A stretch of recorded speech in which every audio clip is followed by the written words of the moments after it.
नमस्कार साथियों, आप सबका पुनः स्वागत है श्रद्धा एस्ट्रो ज्योतिष में। आज हम लोग कवर करने वाले हैं कुंभ लगन की कुंडली में यदि राहु नवम भाव में बैठे हैं तो क्या फल है। हम ये भी कह सकते हैं कुंभ लगन की कुंडली में तुला राशि का राहु किस प्रकार का फल देता है। तो आइए शुरुआत करते हैं आज की क्लास का।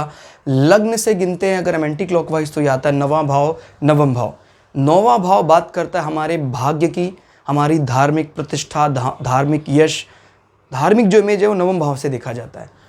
नवम भाव से हम हमारे जंघा की मजबूती, थाई बोन, फीमर में कुछ दिक्कत है वो देखा जाता है। घर में पिता के साथ हमारा रिलेशनशिप या घर के जो बुज़ुर्ग लोग हैं उनके साथ रिलेशनशिप नवम भाव से देखा जाता है। नवा भाव ये भाव है जो धार्मिक यात्राओं को रिप्रेजेंट करता है। हमारी हायर रिसर्च, हायर डिग्री, ये सब नवम भाव से देखा जाए। भाई आप पीएचडी करना चाहते हैं, मास्टर डिग्री करना चाहते हैं तो नवम भाव की मजबूती से देखा जाता है। अभी नवम भाव में तुला राशि का राहु है।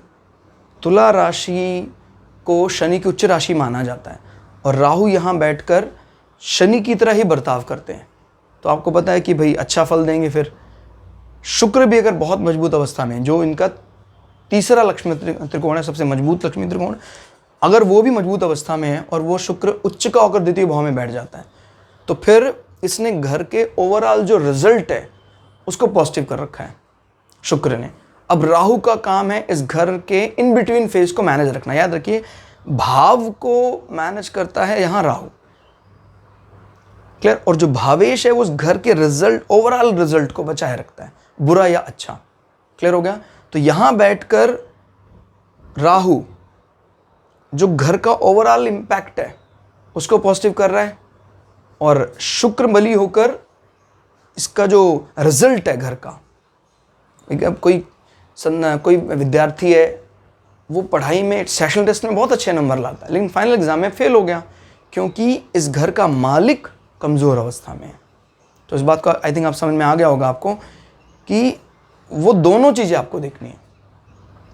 अभी आपकी धार्मिक प्रतिष्ठा बनाएगा, उसमें खूब आपको ऐसा मतलब इमेज आपकी, जैसे कोई बढ़िया त्रिपुंड लगाकर टीका लगाकर रहता है तो समाज उसको बहुत ज़्यादा धार्मिक मानने लग जाता है। वो एक अलग बात है क्योंकि राहु रियलिटी से कोसों दूर है।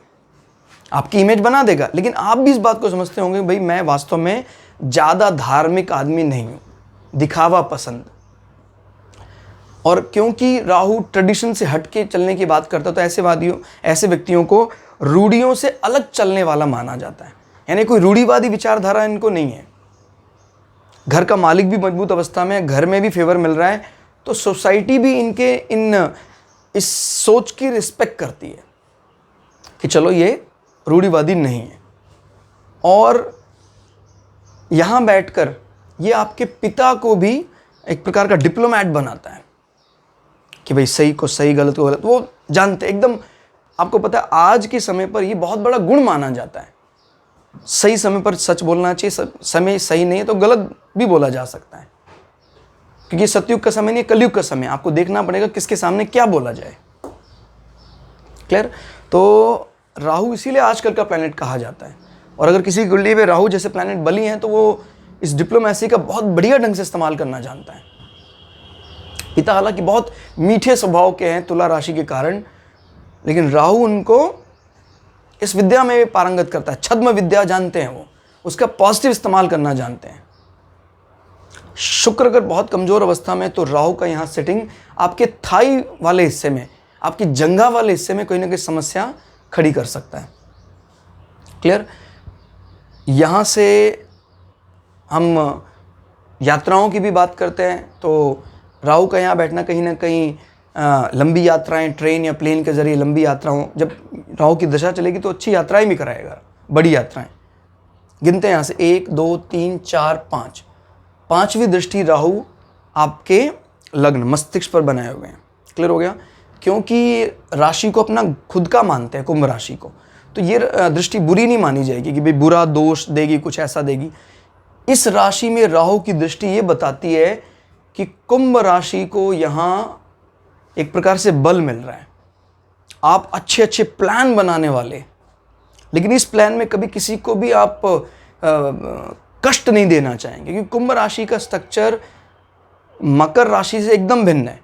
मकर राशि एग्रेसिव राशि है कुंभ राशि पोलाइट होकर सबके साथ चलती है, कहती ठीक है मुझे फ़ायदा चाहिए लेकिन मैं बेमतलब का विवाद में नहीं पड़ना चाहता हूँ। क्लियर हो गया। और अगर शनि कमज़ोर अवस्था में तो राहु की दृष्टि कहीं ना कहीं इस मस्तिष्क वाले हिस्से में, सर वाले हिस्से में चोट या दाग के निशान हो सकते हैं। क्लियर। और सूर्य अगर कमज़ोर है तो ये दृष्टि फिर चश्मा भी लगवा देता है आपको। 5, 6, 7, 7वीं दृष्टि हम काउंट नहीं कर रहे हैं। 8, 9, 9वीं दृष्टि से राहु आपके education interest, not education interest, education certification को मॉडर्न सब्जेक्ट देता है। एविएशन, जीपीएस, ट्रैकिंग, सॉफ्टवेयर, ये सब चीज़ें आपके सब्जेक्ट में ऐड कर रहे हैं। हालांकि बुध का भी प्रोफाइल कहीं ना कहीं सॉफ्टवेयर से रिलेटेड है, अच्छा इंटेलिजेंट प्लैनेट है, लॉजिक लगाना, ये सब चीज़ों में बुध बहुत माहिर है। इस प्रकार की कोई पढ़ाई आप पढ़ सकते हैं। और राहु की दृष्टि आपके उन लॉजिक्स में जीपीएस, नेविगेशन, एरोनॉटिक्स, इन सब चीज़ों को भी इन्वॉल्व कर सकता है। और सडन गेन के लिए बहुत अच्छा है। ये जो अचानक होने वाले फ़ायदा, जुआ, सट्टा, ये सब चीज़ों में कोई आपने प्लॉट लगाया कि लकी ड्रॉ निकलेगा, निश्चित रूप से फ़ायदा होगा आपको। बुध अगर मजबूत अवस्था में तो कहना ही क्या, बुध स्वग्रही हो जाएं, यहीं इसी हाउस में बैठ जाएं तो बली हो जाएगा। बुध अगर कमज़ोर है तो राहु की दृष्टि आपके पाचन तंत्र को बेकार कर देती है। वैसे अच्छी है आपके एजुकेशन सर्टिफिकेशन के लिए, संतान प्राप्ति में भी सर्जरी के बाद संतान की बात करता है, ऑपरेशन के बाद बेबी बॉय होने की बात करता है। तो कुल मिला के राहु की सिटिंग अच्छी मानी जाती है इस राशि में। क्लास आपको कैसी लगी कमेंट करके जरूर बताइएगा। मिलते हैं अगली क्लास में, तब तक के लिए जय श्री भगु पराशरा, जय श्री शुक्राचार्य, नमस्कार।